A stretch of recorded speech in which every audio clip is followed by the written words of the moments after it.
I'm a roving gambler, and I gamble down in town. Whenever I meet with a deck of cards, I'll lay my money down. Boys, lay my money down. It's good to see you, Jack. Good to see you, Dylan. How are things out west? Things are, it's a rainy day today, which is good for the cows. The cows are very happy about it. Boys knocked down my last game. I guess since we're on the subject of out west, you spent some time in the 50s in London, in the West End, performing around that area. That must have been an interesting time. Oh, it was indeed. 1955. And a lot of the folks over there, because I was wearing a cowboy hat, I was born with a cowboy hat on. It must have been really rough for my mother. But they thought I was from New Zealand or Australia. People would walk up to me and say, "Are you from New Zealand?" And I quite enjoyed that. And back then, I had not ever been to Australia or New Zealand, but had a big yearning to see that country because I thought it was going to be like the old West. I read 3 geography books about Australia. Finally got to go. Well, in 1972, Cat Stevens took me on a world tour. I was the opening act. I got to see Australia and Japan. Japan, I've never been there. How was that? It's very nice. I've been there 4 times. They call me Ramblin Jack Elliott. The pronounce of L and R is kind of reversed. If a tinker were my trade, he's still fine. Carrying the pots I made, follow close behind me. Now, am I right in saying that when you were in London, your first recordings were made by Alan Lomax in Ewan MacColl's mother's living room? That's right. Yes, and I believe her name was Maggie. And when my first child, I named her Maggie. Not in honor of Ewan's mother, but just because I like the name, Maggie. And what are your memories of Ewan MacColl? I remember Ewan MacColl sitting backwards in a chair. He wrote some beautiful songs. Sure did. Spring Hill mining disaster was one. In the town of Spring Hill, Nova Scotia, down in the dark of the Cumberland mine, there's blood on the coal and the miners lie in the roads that never saw sun nor sky, roads that never saw sun nor sky. Well, speaking of names and naming your daughter Maggie, you weren't always known as Ramblin Jack. How did that come about? Well, that was back around 1954. I went to Los Angeles with Woody Guthrie and Billy Fair in a car. And ended up staying in Topanga Canyon at Will Gear's place. Will was an actor, friend of Woody's. And there was a folk singer named Odetta who came to see me at the show. And we became good friends. And she lived in Los Angeles, Sunset Boulevard. And I purchased an old Model A Ford, 1928 Ford, for only $15 because the engine was seized up. It took me 10 days to get the engine running. I found an old man who lived in Hollywood. He had about 5 Model A Fords, and he had sort of created a congregation of old people with Model A Fords, and I was one of them. And he lived right across the street from Odetta. So I was visiting the Model A guy and tuning up my brakes and so forth. They have mechanical brakes, didn't have hydraulic brakes. 1928. And then I'd go across the street and visit Odetta and tell her stories about my Model A Ford adventures. And her mother must have thought that was peculiar. The very second time I showed up at Odetta's door, I knocked on the door, and her mother saw me through the little peephole in the door. And she opened the door a crack, and I heard her say, "Odetta, Ramblin Jack is here." Trails of troubles, roads of battles, paths of victory we shall walk. The road is dusty, the road is a mighty rough. That road is waiting, the day is not far off. Trails of trouble, roads of battles, paths of victory we shall.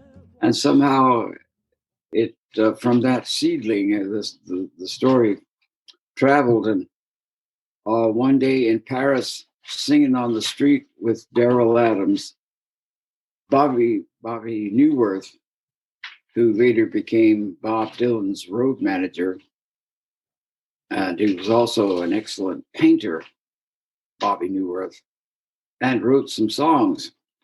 He wrote, "Oh Lord, won't you buy me a Mercedes Benz?" I don't know if it had any effect on the economy, but he was a colorful character, and he called me Ramblin Jack. I don't remember how he found out about it, but the word spread, and pretty soon I was being called by that name all over the place. Now, you mentioned two names there that are pretty, I won't say defining in your life because you've done so many things and you've so many interests, but you mentioned Woody Guthrie and Bob Dylan. You'll have to forgive my pronunciation of the H in Woody Guthrie. It's a little soft in my accent. But was it 1950 when you first met Woody? 1951. And you had left home to join the rodeo as a teenager? Yeah, I was 40 in 1947. That was 4 years before I met Woody. I had heard of him. I was hanging out with an old Danish sailmaker who had sailed around Cape Horn in square riggers 12 times, making sails. And telling stories about canvas and rope, or they call it cordage. And he mentioned Woody Guthrie to me. That was back around 1947. But I didn't get to hear any of Woody's records until about 1949. A school chum friend of mine who was a mime. He started the very first mime group in America. He was a student of Jean-Louis Barré, the French mime. And he started this mime group, and he loaned me his Woody Guthrie record. And Tom Paley was the world's best guitar player, outside of course, Merle Travis and one or two other fine pickers. Tom Paley was an excellent picker of guitar, banjo, and fiddle.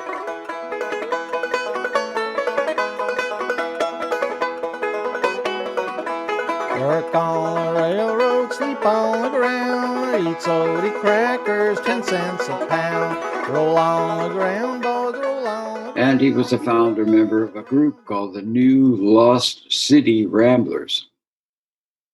Now, I later toured Germany with the City Ramblers skiffle group from London. They might have borrowed the name from Tom Paley's group. Tom gave me Woody's phone number, and I called him up. And I explained that I got his phone number from Tom and that I played guitar, and I was a little bit of a cowboy. And Woody's dad was a cowboy, so I think he liked that especially. Invited me to come over and bring my guitar. How it all began.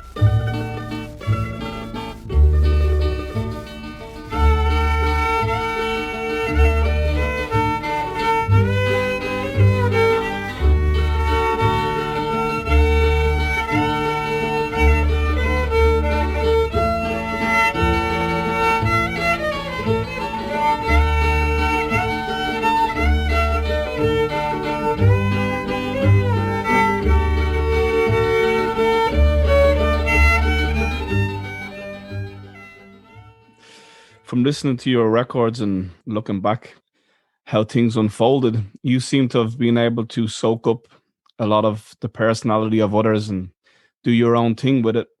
But my understanding is you were already a pretty advanced guitarist before you met Woody, right? I was doing okay. I must have been playing pretty well because Woody seemed to like my picking. And who were your influences before that? Roy Acuff and Ernest Tubb were my two singing models. I tried to copy their singing style. Roy Acuff sang train songs and religious songs with great passion and played the fiddle. He was also an excellent yogoist. I mean, yo-yo, not yoga. He did some fiddle playing and did some yo-yo spinning.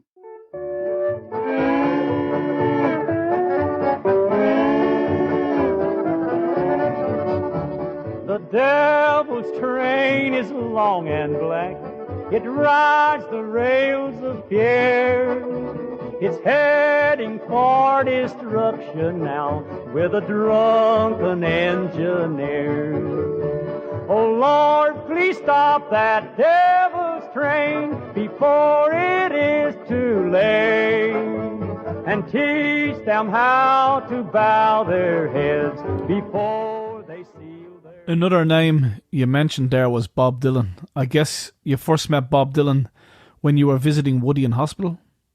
Well, yeah, that was when I came back from Europe, and I met Bob the second day in New York. I was visiting Woody at the hospital in New Jersey.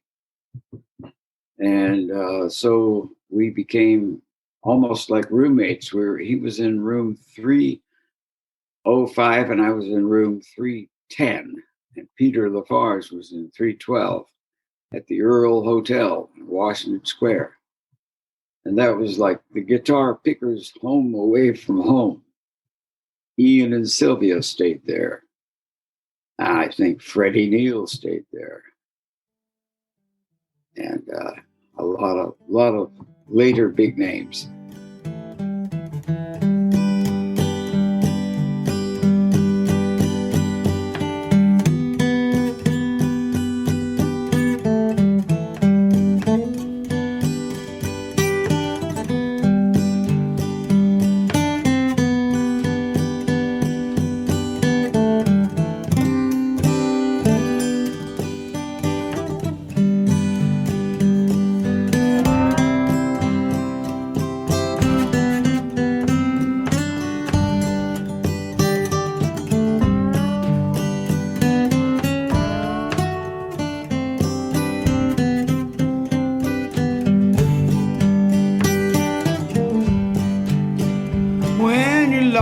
In the rain in Juarez, and it's Easter time too. And your gravity fails and negativity won't pull you through. Don't put on any airs when you're down on Rumborg Avenue. They got some hungry women there, and man, they'll really make a mess out of you.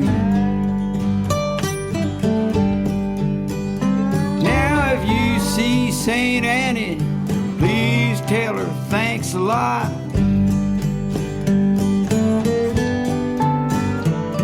I cannot move, my fingers are all in a knot.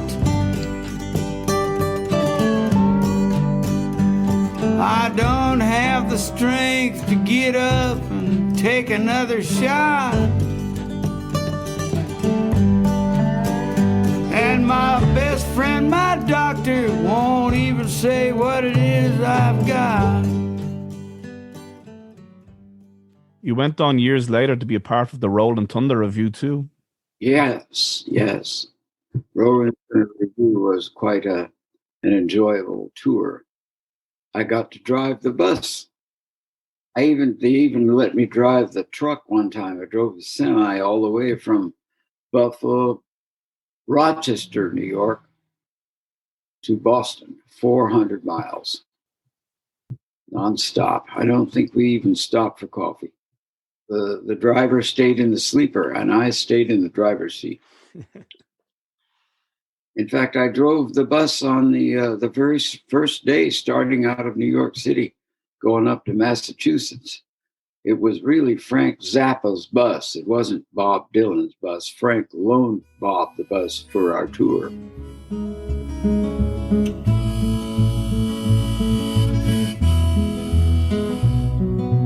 Ain't no use to sit and wonder why, baby, if you don't know by now. And it ain't no use to sit and wonder why, baby, it'll never do somehow. When your rooster crows at the break of dawn, look out the window and I'll be gone. You're the reason I'm a-traveling on, but don't think twice. When you were in New York during the folk scene, did you meet the Clancy Brothers much at all? Many, many times. They were my bosom brothers, and I loved them.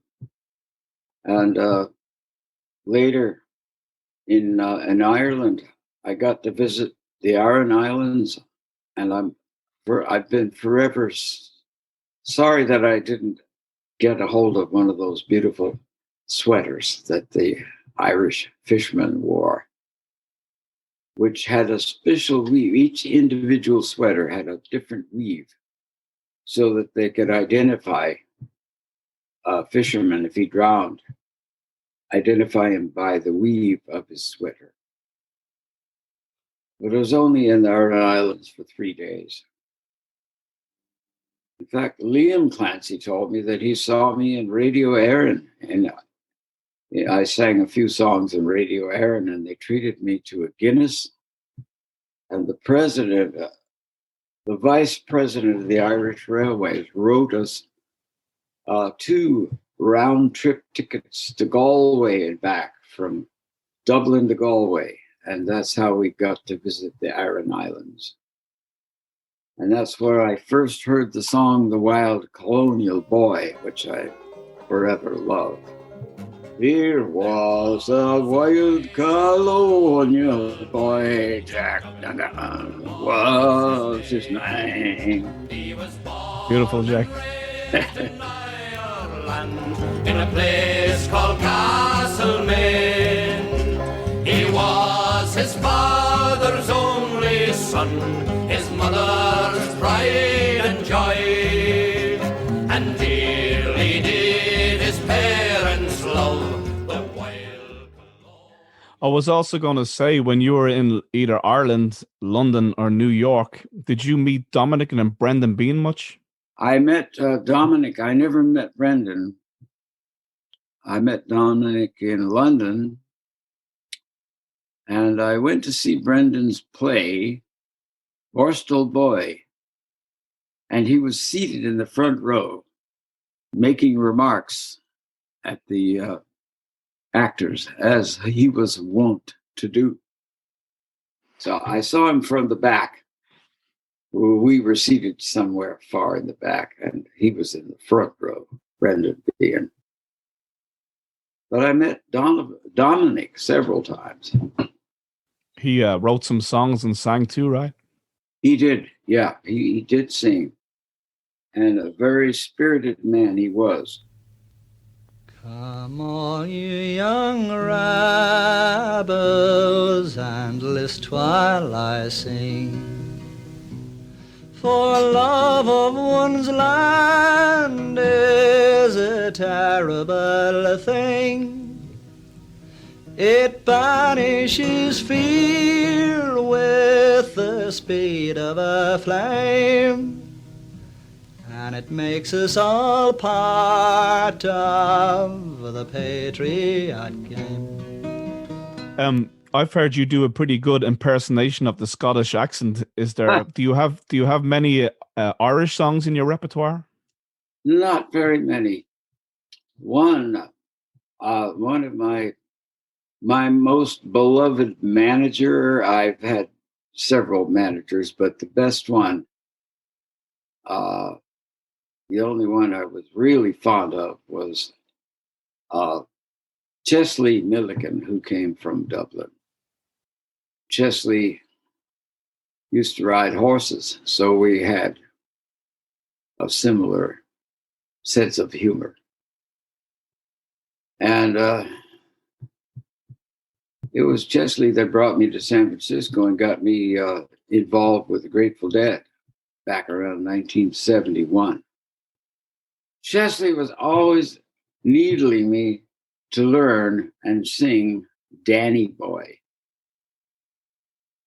In fact, I became quite fond of the song, although I never recorded it. In fact, I've never learned it all the way through. But I had a friend recently who traveled in a van with a dog named Sonny Boy. Sounds like Danny Boy. So I used to sing him Danny Boy, but I changed the words to Sonny Boy, of course. And I would sing to the dog in the van. Climb up on my knee, Sonny Boy, though you're only 3, Sonny Boy.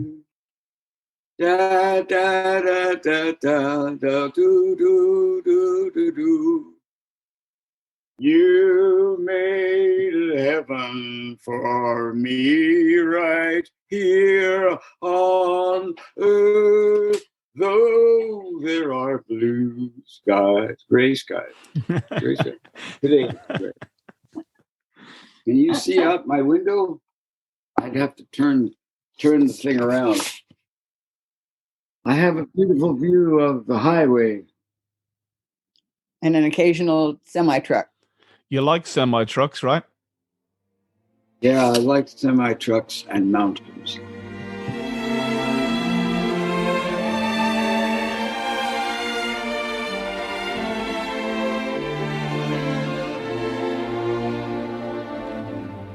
Oh, Ellie dear, the pipes are calling from glen to glen and down the mountainside. The summer's gone and all the roses falling. It's I must go and you must buy. Do you have a favorite musical tour that you've done? A musical tour? Yeah, like performing live, traveling. Is there one specific tour that you've enjoyed more than others? Well, there was a time when June and I bought a Vespa motor scooter in Italy after a beautiful summer singing in a little nightclub in Portofino, Italy, where the Alps, you can see, near Genoa. The factory where they made those Vespas was right up the road, about 30 miles, in the town of Genoa. And we went up to Genoa one day and purchased a brand new Vespa motor scooter, 150. And we rode all over Europe. We put in about 20,000 miles in 2 years, going around Europe, and one trip going over the Alps. And remember, it was the day after Jack Kerouac's book On the Road was first published. And it was cold winter. We were heading for Switzerland. We were in northern Italy. And it was cold. So we stopped in a restaurant to get some warm soup.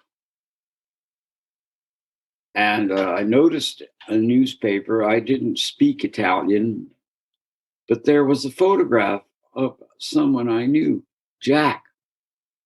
It said his name under the picture, Jack Kerouac. And it said On the Road in English. And all the rest of the print was in Italian. So I couldn't read. I didn't know how to read Italian, but I was so excited to see my friend's picture, Jack, and see that the book that he had read to me back in 1953, and this was in the year 1957, took him 4 years to get the book published. A lot of publishers in New York rejected Jack's book. They thought it was crazy. So I'm looking at the picture, and I became excited, and I yelled to June across the table quite loudly, like an Italian, "Hey, there's Jack Kerouac." And everybody smiled, because they're used to Americans and Germans and Swedish people from Northern Europe. In Italy, those tourists from the north are shy and quiet. And Italians, especially in their own hometown, they talk loud because they're comfortable with their friends and are all around them, and they just naturally enjoy talking loud. And they're not used to seeing foreigners talking loud at all. And the moment I yelled at my wife from like 2 feet away, "Hey, there's Jack Kerouac. It's on the road. They must have published the book." And everybody smiled. And we felt very warm and welcome. And then we went back out and got on the scooter and put it on a train and went through a tunnel in Domodossola, Italy, Domodossola. And we ended up in a place called Brig, Switzerland. And it was snowing. And we went over the Alps in a blizzard. There was 6 inches of snow on the top of the guitar case on the back of the scooter. Well, a lot of people have asked me why did I write that book or any book. All the stories I wrote were true because I believed in what I saw. I was traveling west one time at the junction of the state line of Colorado, its arid western one, and the state line of poor Utah. I saw in the clouds, huge and massed above the fiery golden desert of Evenfall, a great image of God with forefinger pointed straight at me, through halos and rolls and gold folds that were like the existence of the gleaming spear in his right hand, which saith, "Come on, boy, go thou across the ground. Go moan for man. Go moan. Go groan." Well, on that trip to Europe, I heard a story that when you were in London, that Mick Jagger of the Rolling Stones had seen you playing your guitar, and that was a catalyst for him to go out and get his first guitar. Yeah, but nobody knew who he was. He was about 10 years old or something. He was in a group of school children that were waiting for a train on the opposite platform. And it was a long wait, so I got my guitar out of the case and played them some cowboy songs across the void. And I later met Mick in Toronto. And he was famous, of course. And I met him at a hotel. And he told us that when he was a young boy, he saw me on the railroad station platform serenading those kids, including himself. And he said he went out and bought a guitar the very next day. You're very deeply embedded in the story of song and the journey of song, Jack. Well, that's what some people have been telling me stories like that of late, and it's nice to hear. I feel like maybe I have done something, because really I didn't set out to accomplish anything in life. When I just wanted to be a cowboy, maybe a sailor and a truck driver, and see a lot of country, see a lot of the world. But I didn't have a big ambition to accomplish any particular goal. I think that's one of the things, though, that people like about you is what you represent. You represent those things that you love, and you indirectly, I guess, through music, give it to everybody else, you know? Well, yeah, it's sort of like I was cruising down the road in my Model A Ford, not particularly knowing where I was going, and occasionally getting out to wipe the dust off the windshield because the windshield wipers were old and worn out. And I happened to be driving past a gold mine, and a lot of that dust that I wiped off my windshield was gold dust. I don't know, just a lot of stuff. When you travel a lot, you're liable to pick up a lot of dust along the way. Rain quit and the wind got high and a black old dust storm filled the sky. And I swapped my farm for a Ford machine and I poured it full of this gasoline and started rocking and a rolling out of the Dust Bowl and across the mountains and away over towards that old Peach Bowl, California. Well, speaking of traveling, I mean, you made the decision very early in your life. I believe you were 15 that you jumped out and joined the rodeo. Well, I was about 15 years old, and I'd been watching rodeos since I was 9 at Madison Square Garden. Gene Autry was the singing star. Back in the saddle again. I thought that's cool. Of course, we didn't have the word cool in those days. And I didn't know that I was a teenager. We didn't have the term teenager. And, but I had this yen to get to see what's over the hill. And I was in love with trucks because they traveled long distances. Came from faraway places. And so one day, a couple of school chums and myself decided to hitchhike to Chicago and listen to some jazz. There was a New Orleans band playing there, but the Bunk Johnson Band. In fact, Don Finkel, one of these two poets that were my beer drinking buddies, was the one who introduced me to New Orleans jazz.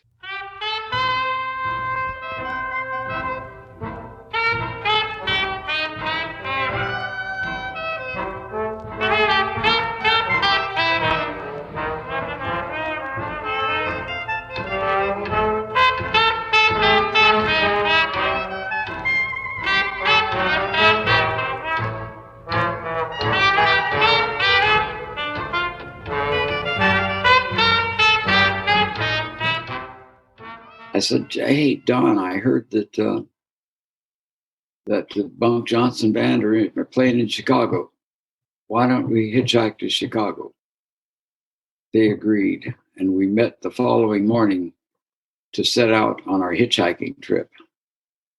And we got across the George Washington Bridge, and somewhere in New Jersey, we stuck our thumb out, and a truck stopped, and he was going to North Carolina. He said he was going to he was going to Wilmington, North Carolina, which is on the coast. I've never been to Wilmington, North Carolina, but he was going there, and I said, "There's 3 of us." He said, "I don't have room for 3. I only got room for 1. And I said, "Well, how about I'll go down to Wilmington with the truck, and I'll wait for you guys at the Greyhound bus station, because every city has the Greyhound bus station. Try to hitchhike down to Wilmington, and we'll regroup in Wilmington, North Carolina," which is not on the way to Chicago at all. We were completely like somebody flipped a switch. crazy, but we weren't crazy. We were just teenagers. I never saw those two fellows again. And they've written a lot of poetry. And I've seen a lot of dust, and some of it was gold dust. And a lot of smoke, and some of it was wood smoke, and some of it was diesel smoke. Where are the ranches, the cow-punching crowd? What has become of the range? Out of the blue came a threatening cloud, causing this awful change. Oh Lord, please ease my pain. Oh Lord, where is your rain and sunshine? Dust, dust, must it be? Can this be eternity? Oh Lord, have mercy on poor me. 1953, I was in Greenwich Village with a friend. They played me a record of Dylan Thomas. I had never heard of Dylan Thomas, but I loved his voice and his words, and I was enraptured by the poetry. And the very next day, I heard the sad news that Dylan Thomas had died. So I went to his funeral, which was in a little church on Hudson Street, beautiful little old Catholic church, not far from the White Horse Saloon, where the Clancy Brothers drank. And that's where Dylan Thomas drank 16 Irish whiskeys. Or whiskeys anyway. I like to think they were Irish whiskey. I had one yesterday, celebrating St. Patrick's Day. Do not go gentle into that good night. Old age should burn and rave at close of day. Rage, rage against the dying of the light. Though wise men at their end know dark is right, because their words had forked no lightning, they do not go gentle into that good night. And the day before that was Jerry Jeff Walker's birthday. And Jerry Jeff just passed away a few months ago. I knew a man, Bojangles, and he danced for you in worn out shoes. And you recorded recently with Jerry Jeff on your Friends of Mine album, right? Yeah, that was done about 10 years ago, I think. It's been recently reissued on some illegal label. They got 3 of my records, one of which I've never seen or heard. The other 2 were 2 very good records that were recorded by and produced by my friend Roy Rogers, not the cowboy Roy Rogers, but the slide guitar man Roy Rogers, friends of mine. And it was on that record that I sang a song with Jerry Jeff Walker. And I think I did one with Guy Clark. Arlo Guthrie was there with me. And a lot of good friends. He was a friend of mine. Yeah, he was a friend of mine. Never had no money, never was satisfied. He was a friend of mine. Yes, he was a friend of mine. And today, this morning, I just was rudely awakened by a phone call from Florida of a blues singer named Roy Bookbinder, who was the only other folk singer I ever met who had a motorhome. and he was telling me all about his latest motorhome. Seems like we're more in love with travel than we're in love with music. Music was just the way that we could buy our travel and pay for it by singing. Well, you mentioned Arlo Guthrie there, Woody's son. What's your relationship like with Arlo?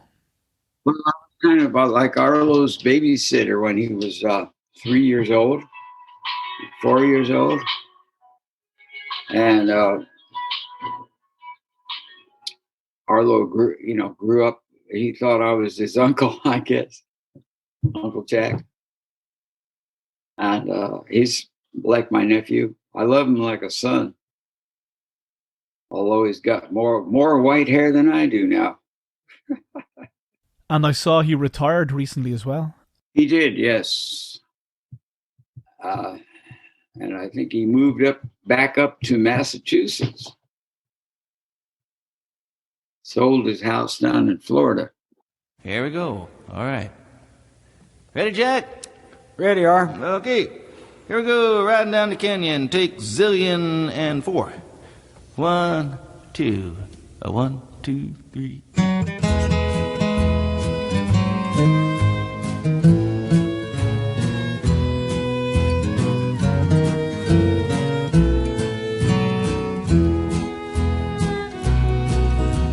When evening chores are over at the ranch house on the plains, and there's nothing left to do but lay around, I'll saddle up my pony and go riding down the trail just to watch the desert sun go down. White-faced cattle lowing, sagebrush everywhere, granite spires are standing all around. I'll tell you, boys, it's heaven to go riding down the trail just to watch the desert sun go down. And Jack, when was the last time you saw or spoke to Bob Dylan? The last time I saw Bob Dylan was about 6 years ago. He was doing a concert in the Paramount Theater in Oakland. And we spoke briefly because it was just at the end of his concert and he was trying to get on his bus as quickly as possible. But he recognized me as I was standing in a place where he had to go past me to get on the bus. And he said, "Hello, Jack." And I said, "Hello, Bob." I said, "Great show." He said, "Thanks."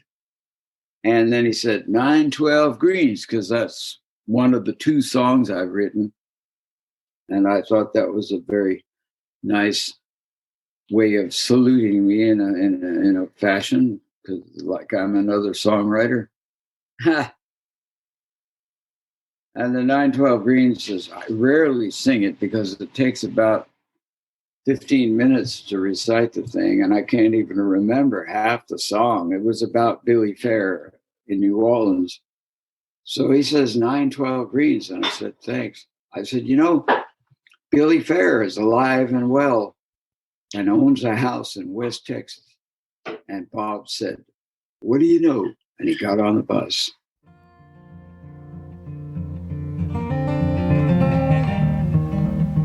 Around about 1953, I went down New Orleans. Perhaps I should say many years ago.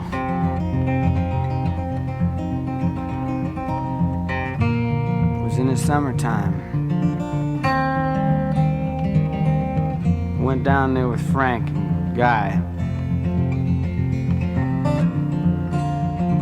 We sang and busked our way through the Smoky Mountains and on down to New Orleans.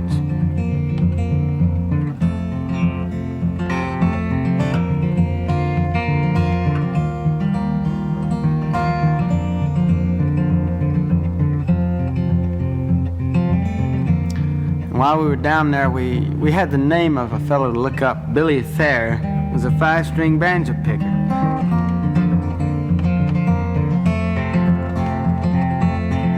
lived in a house called 912 Toulouse Street.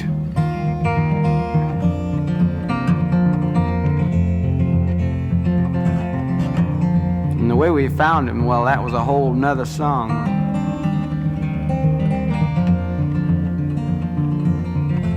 Let's just say we found Billy Fair, and it took us over there to 912 Toulouse Street.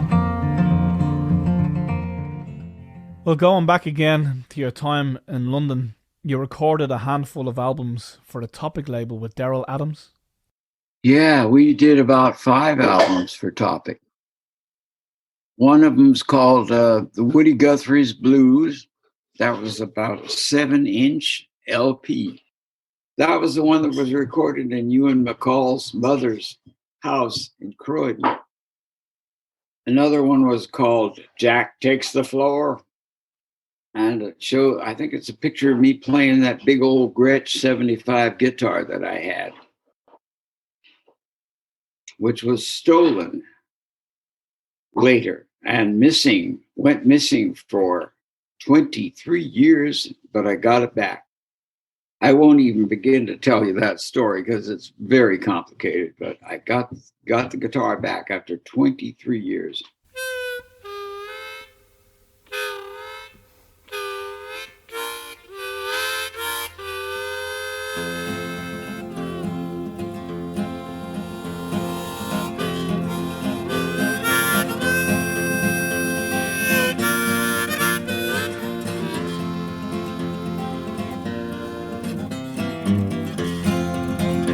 I was standing down in New York town one day, standing down in New York town one day, standing down in New York town one day, singing hey, hey, hey, hey.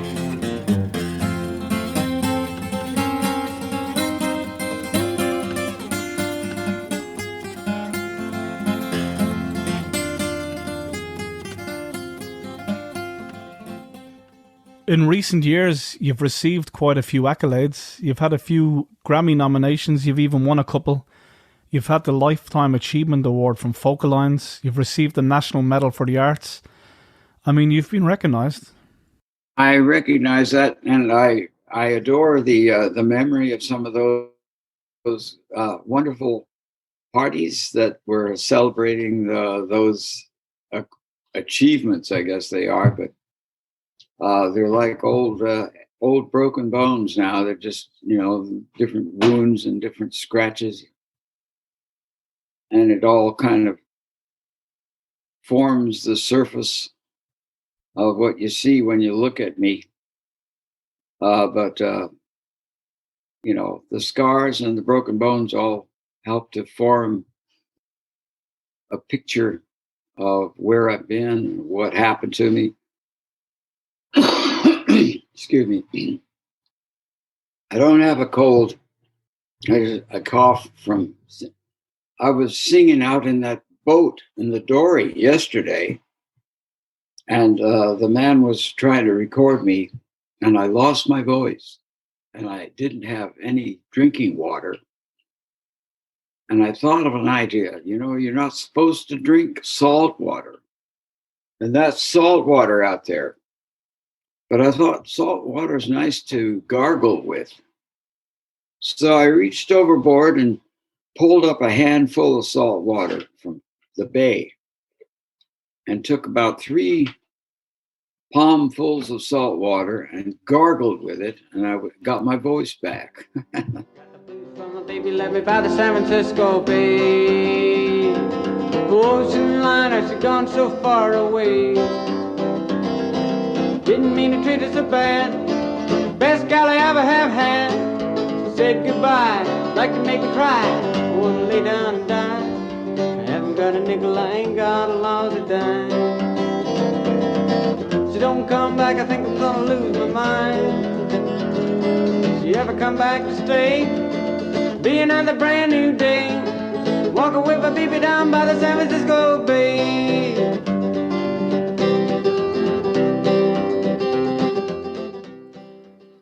And in terms of moving forward after this pandemic and everything else that's going on, Are you considering touring again or performing live or any of that kind of stuff? I would love to do it, but I'd have to have a good motorhome to travel in. Flying is okay if they let me fly the plane, but I don't enjoy being a passenger. And I get lost in airports. Always have to have a road manager. Or an airport wrangler. Road managers are like a whole new brood of Homo sapiens. A whole new kind of people. They're not exactly like coal miners. They're not exactly cowboys. And they're not exactly like the neighborhood drunk. Maybe. But they're an odd combination of all three. Plus, navigator. And they have to have a certain charm. And they have to use a lot of that charm and ability getting musicians into motels and airports and backstage. And they know how to administer or restrict the passage of backstage passes. We're living in modern times. Yippee.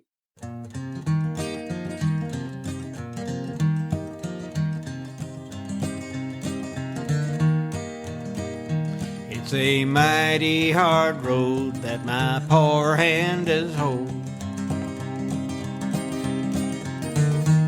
My poor feet has traveled a hot, dusty road. Out of your dust bowl and westwards we rolled, and your desert was hot and your mountains was cold. Arizona, California, I'll make all your crops. And it's north up to Oregon to gather your hops. Pick the fruit from your orchard and the grapes from your vines to set on your table your light sparkling wine. You mentioned that you were on your boat. Are you still doing a lot of boating? I have the one boat, and I get to sail in other people's boats from time to time, and I'm not doing as much sailing as I would like to, but I still am a sailor. I always, like I say, I have a marlin spike, will travel. Have marlin spike, will travel. That's a sailor's tool for splicing rope. I can see you in your Aaron jumper splicing rope on the boat. Yeah. I love tying knots and untying them. I'd like to sing this song for him and for all of you. It's called The Talking Sailor.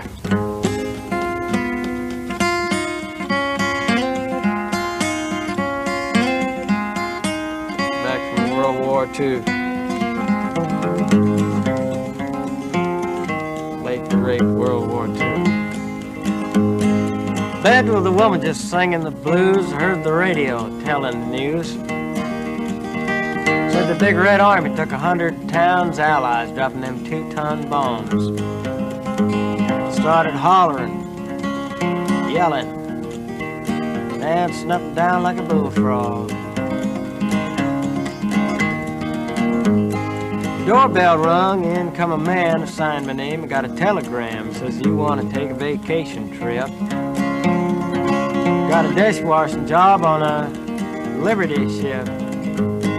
Woman a-crying, me a-flying, out the door and down the line.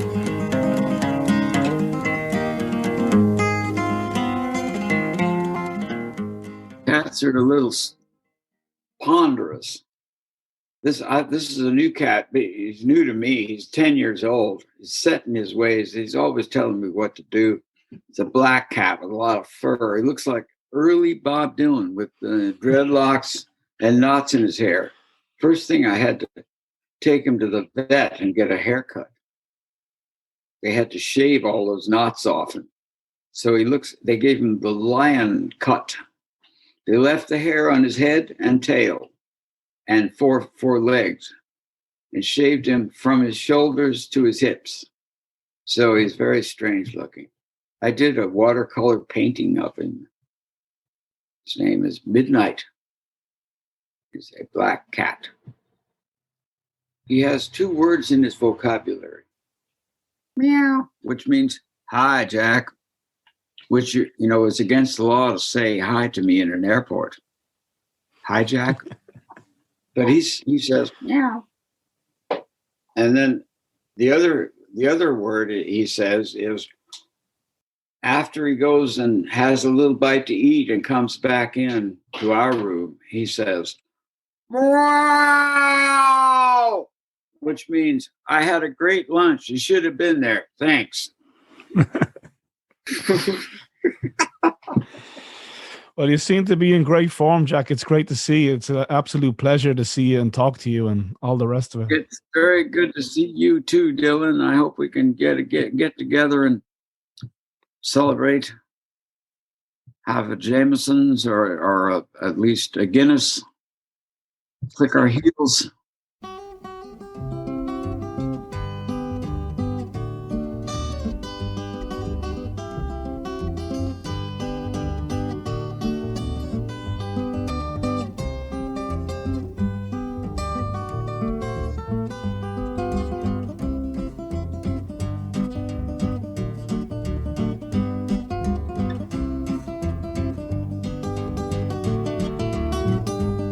Quando usa ledo ambiame is something she antanda quando usa ledo ambiame is something le banana is something la mapanza is with the one le banana is something la mapanza is with the banana.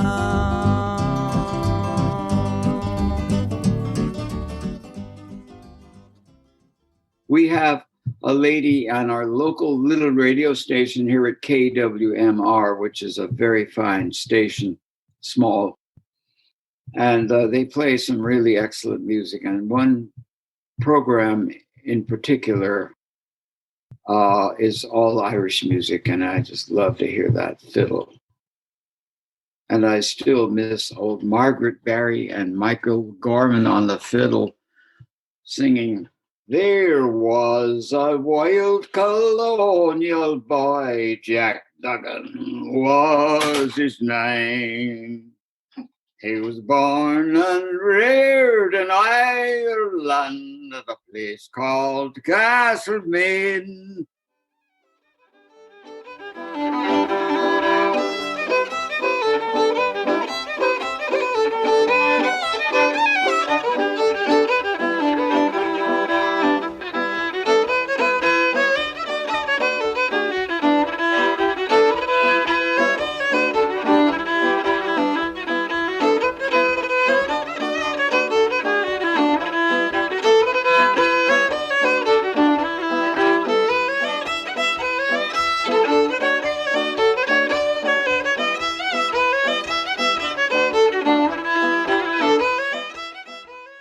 The first day I was in London, getting off the ship, down in Southampton, took a train up to London, got off the train, found some digs.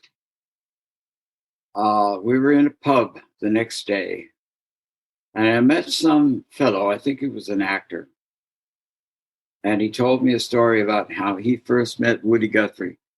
And Woody was marching in some parade somewhere, and someone nearby was overheard to say, "Who's that bum in the parade?" Because Woody dressed in a casual manner, some kind of a plaid shirt and khaki trousers and some kind of boots and a beat up old guitar on his back.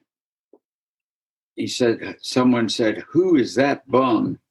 And he said, "I told that fella that's Woody Guthrie, and he can march in any parade he wants to." And the other fellow that I met, 2 guys in the same pub, were formerly riggers in their youth, and they worked at the Brooklyn Bridge in Brooklyn, rigging down the top gallant masts of clipper ships that were being towed up the East River because they were too tall to get under the Brooklyn Bridge.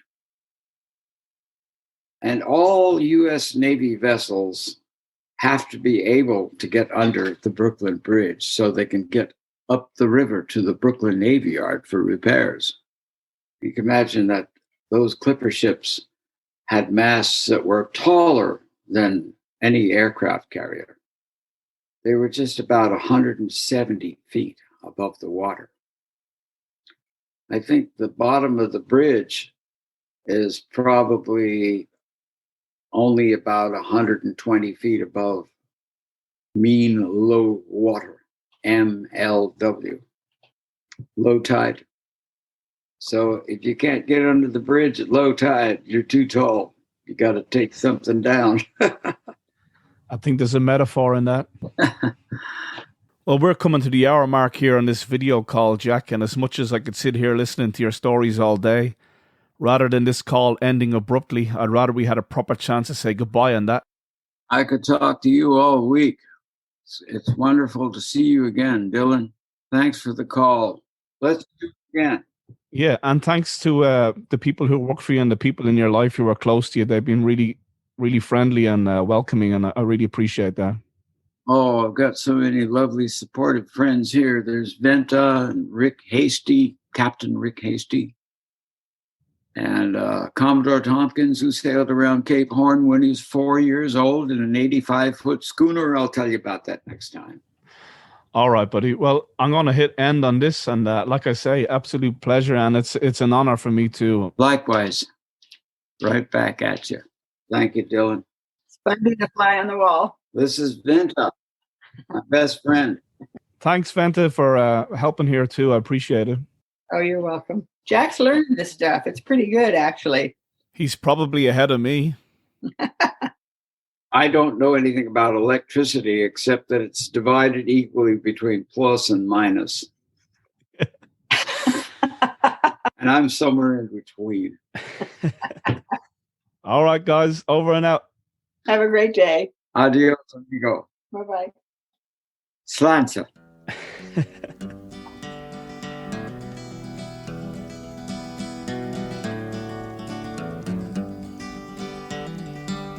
There is a man you'll hear about most every place you go. His holdings are in Texas, and his name is Diamond Joe, and he carries all his money in a diamond-studded jaw. And he never was much bothered by the process of the law. I hired out to Diamond Joe, boys. I did offer him my hand, and he gave me a string of horses so they could not stand. I like to starve to death, boys. He did mistreat me so. Never saved a dollar in the pay of Diamond Joe.